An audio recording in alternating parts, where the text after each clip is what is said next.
Welcome to the podcast, where we teach you how to create marketing that pops. Get ready for refreshing conversations with industry experts, trendsetters, and creative minds that'll leave you bubbling with inspiration. Get ready to turn up the volume on your business. Let's get popping.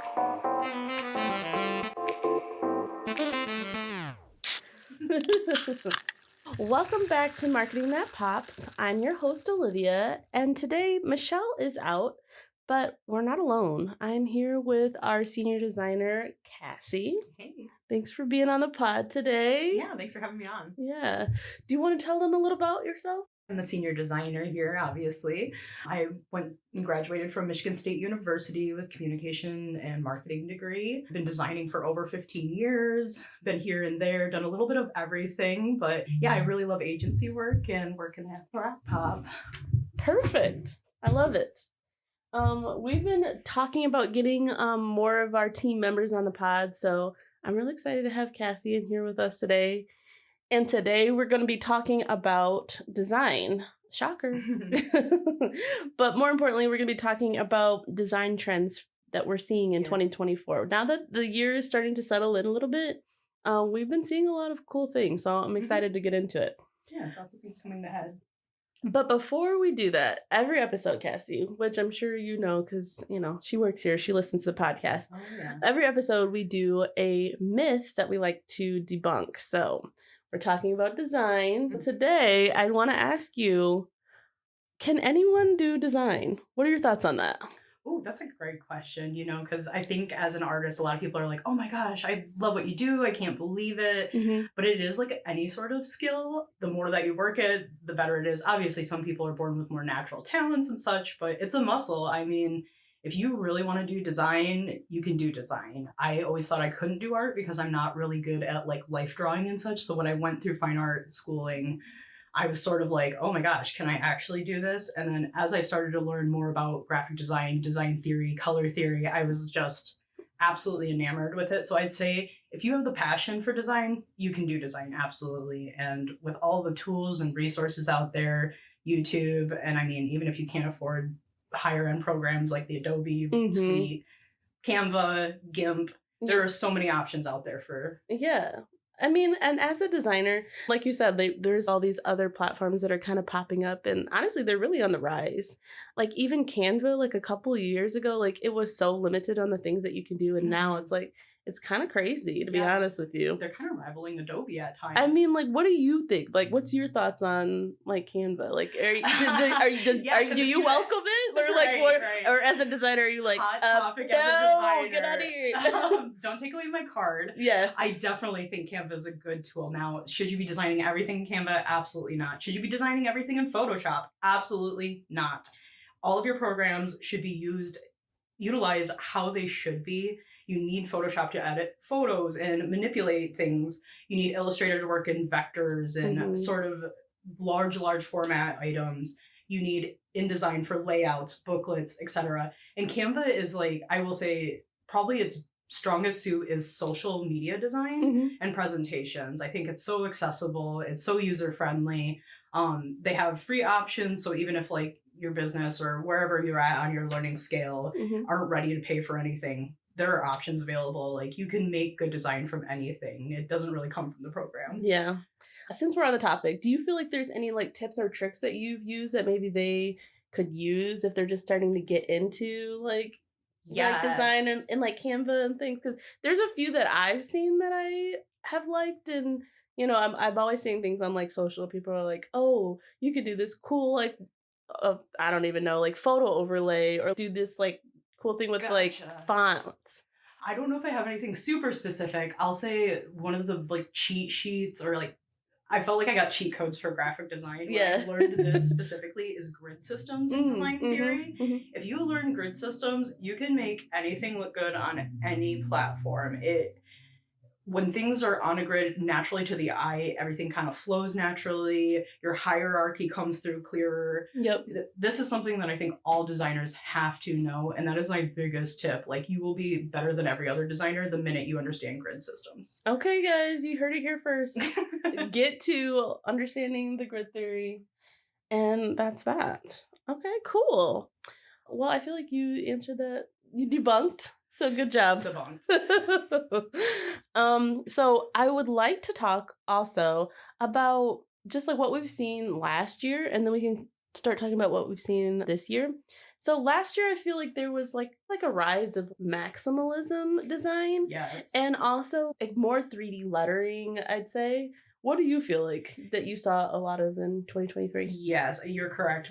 Maximalism, any sort of highly produced product was really like popping off last year. 3D was just breaking onto the scene. You're going to see Yeah. that happen again this year too, because it was just Like nibbling at the cuspids. Mhm. It does seem that we're starting to move away from maximalism. You're seeing it come out in different aspects of the design, but it's sort of turning it on its head. And just like I feel like we do this every year, whatever we did the year previous, the next year is an answer to that. So it's like almost like a direct opposite, or Mm. where we're starting to see minimalism start to make a rise again.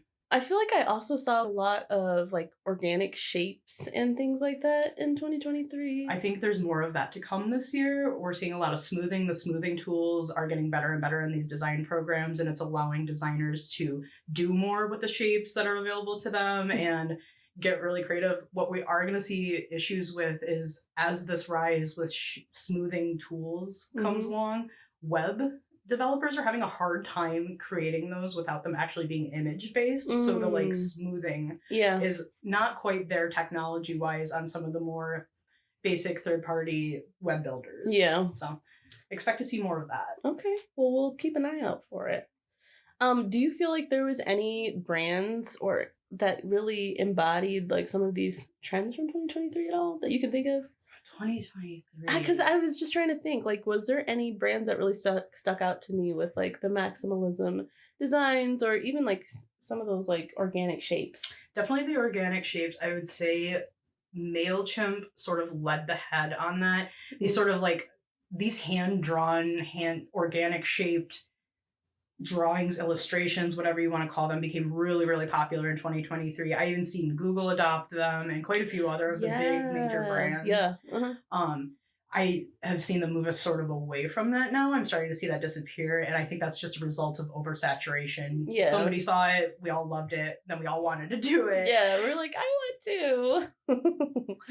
So, okay, well, that was 2023. That's old news. That's old news. That's old. Let's talk about 2024.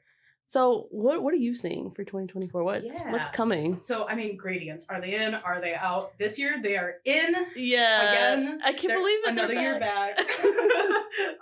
But specifically, their gradients grown up. We're looking more at color transitions, mesh gradients, abstract gradients. You can kind of see this in Adobe's campaigns this year. They're using a lot of that, which is perfect for their branding. They're all sorts of different multimedia programs and such, so it makes sense for them to be represented by a mesh gradient. How do you feel this is going to really impact like our work? Like, do you see us being able to implement any of these designs like with our clients? I think that depends on the client to client basis, who our demographic is, what target audience are we trying to hit, you know, am I going after Gen Z, Gen Y, the boomers? It all depends on what that needs to be. Also, is this a campaign that will be running 5 years? Right. 3 months? It all depends on that. So I think there's an answer to all of that. I could see all of these trends implemented with some of our clients, but it all depends on what are we campaigning for, who our demographic is. I love it. Spoken like a true marketer, a true designer. It's like you've done this before, you know? Once or twice. Once or twice. Textures are so big this year.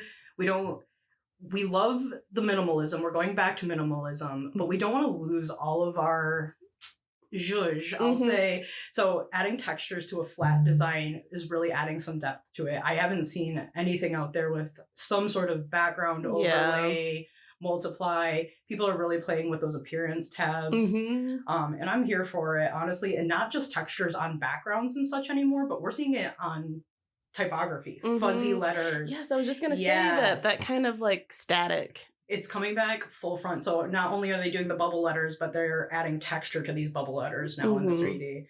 I'm here for it. I love the texture. I feel like it just adds so much to the design. And I'd say even like a couple of years ago, everything was a little bit flat. Just adding that little bit of static or whatever you want to call it Mhm. to the background is Adds another level of dimension to the design. And what's funny is I've actually seen that trend. I mean, it's not just in design. Like Mhm. I've seen that with like a lot of the Gen Z, like they like to see like the blurry pictures and they don't Yeah. want everything so crisp and clean cut. Like they like They that. like that organic feel, like it was taken on a Polaroid. Yes. Because they didn't grow up with that sort of thing. So this is what I was talking about, how like you see one trend that results in another trend. It's like we grow up with this very clean cut, everything is web designed, everything's on a computer, so it's perfectly gridded. And so they like that organic hand touch, which kind of leads me into perfectly this like next thing, grids and geometry that you're seeing out there right now. It's like we are seeing typography on a grid, we're seeing shapes on a grid and such, but we're also seeing the like lines left over. They like seeing the pencil marks. They like seeing the grid system behind it still. Like, that's so funny that you brought that up, because you were talking about like, Google, and it just made me think of like some of the headers that I've been seeing lately. Mm-hmm. And they have been like using a lot of that, leaving that like kind of like graph paper aspect in the designs. And I'm like, oh, I didn't know if it was just like a one-off thing or if it was necessarily a trend, but it's kind of like showing your work in math, you know what I mean? Yeah. It's like, oh, you can kind of see the like artist's rendition of it a little bit. People love to see it behind the scenes. Mm-hmm, exactly. And this is sort of influenced too, that you've seen this vintage minimalism sort of come up, where you're seeing like wood print cuts, serif fonts, things that feel older, but they're very thoughtfully placed. There isn't any more information than what there needs to be, which is of course minimalism. It's exactly what it needs to be and nothing more, which is interesting because we had such a maximalism 2023 that it was just like, it felt like it was going to continue into this year. And then everybody was like, you know what? Time to clear it. The millennials must have stepped up and they were like, I need my gray back. Right, like, seriously. Give me my millennial gray paint, please. I need my clear cabinet counters. Yeah, you know, I definitely see a trend going back towards older designs, 60s and 70s. I was going to say, I'll let that lead right into this, is that we're seeing the 70s chic come out this year. So very, very hot for trending. I feel like it was like starting to come out a little bit last year with like that groovy font a little bit. So they like organic. Yeah. We like this sort of, it feels handwritten, or not, maybe not even handwritten, nostalgic. Yeah. Yes, we're so used to seeing everything in Futura and Lovelo and all these other sharp sans serifs that are very avant-garde, which is great and all when we want that, but we're very much moving more towards an organic feel.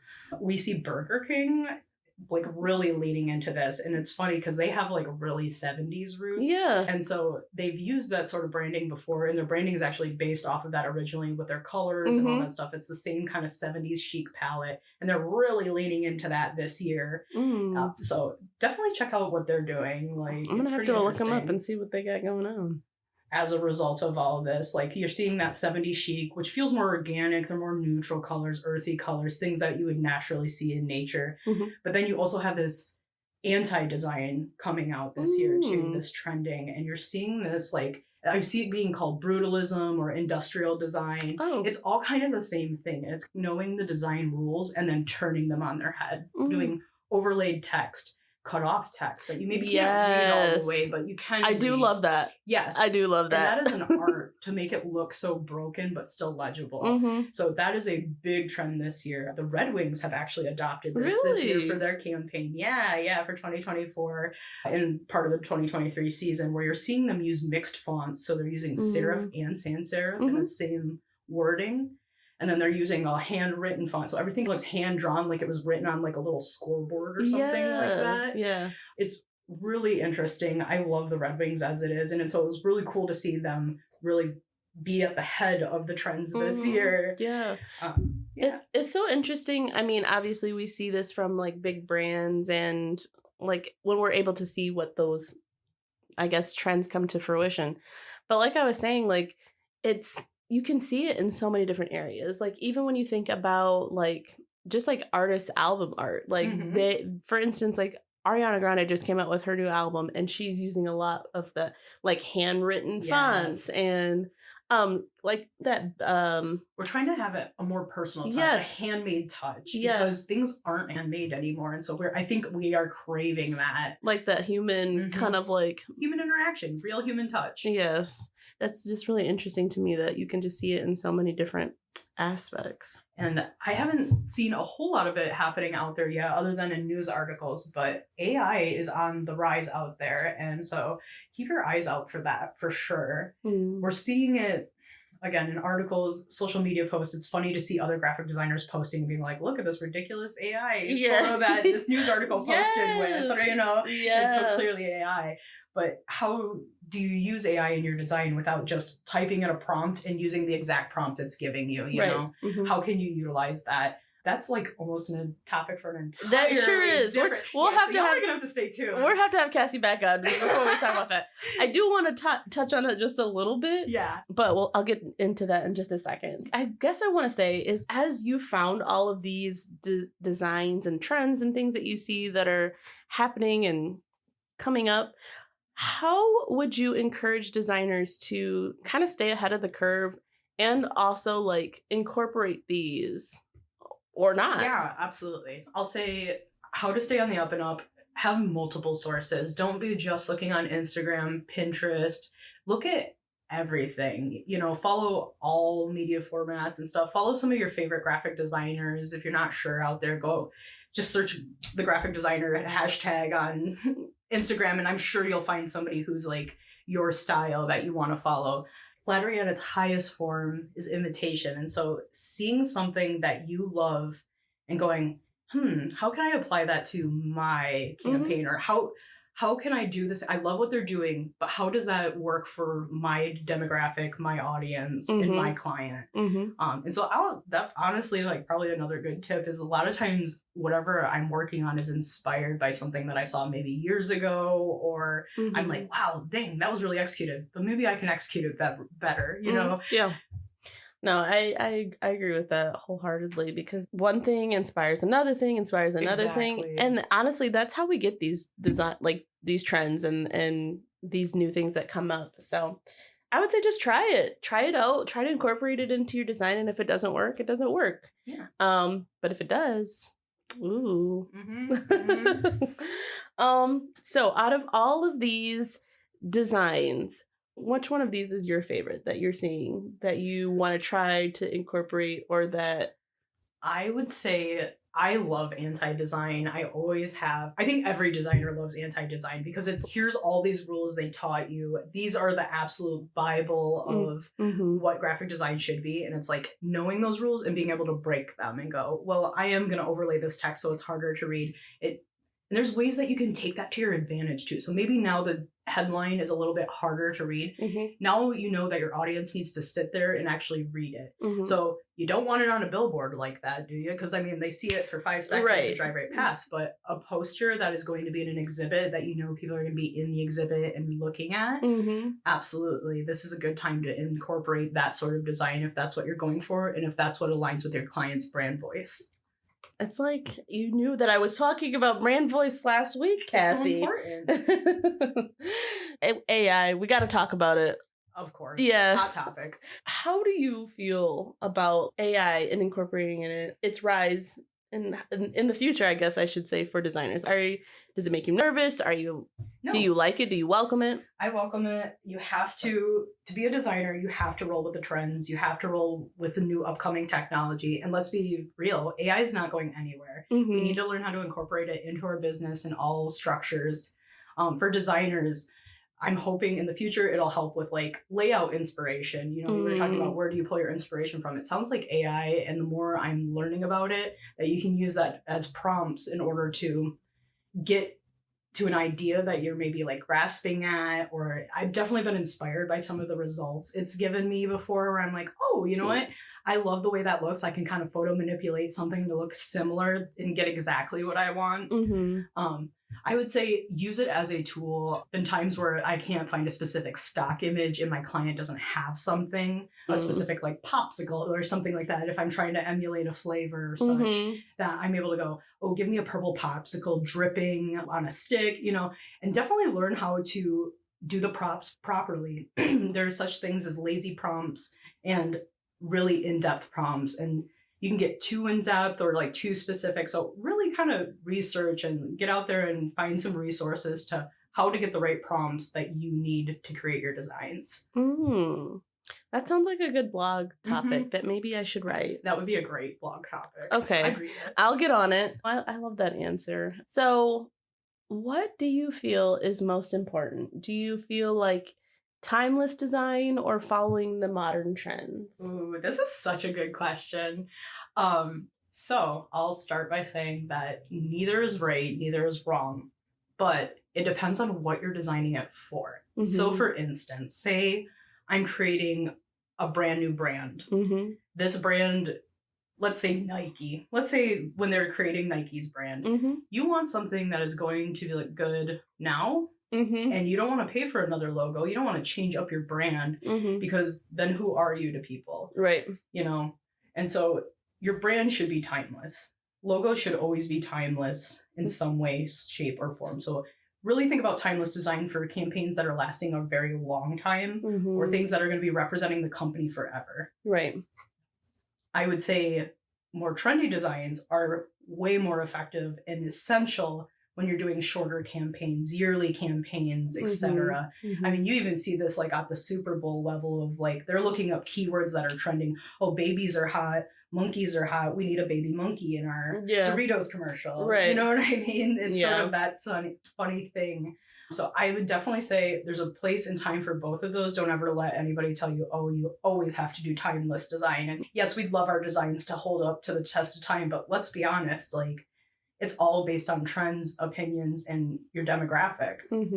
And even, I mean, we always are talking about some of the big players that have been around forever. Like, even if you think about like McDonald's and Apple, like they've had their logos and, you know, the conception of it, but they've had different iterations. Correct. And, you know, the Golden Arches is timeless. No matter how many times they reinvent their logo, you're still going to have the Golden Arches. Yes. And same goes for like Apple with the apple. I mean, it had some lines in it, or maybe they changed the bite out of it just a touch, you know, but it's not. It's still an apple. It's still recognizable. It is timeless. If I showed it to anybody in different languages, they could probably still recognize it. Yeah.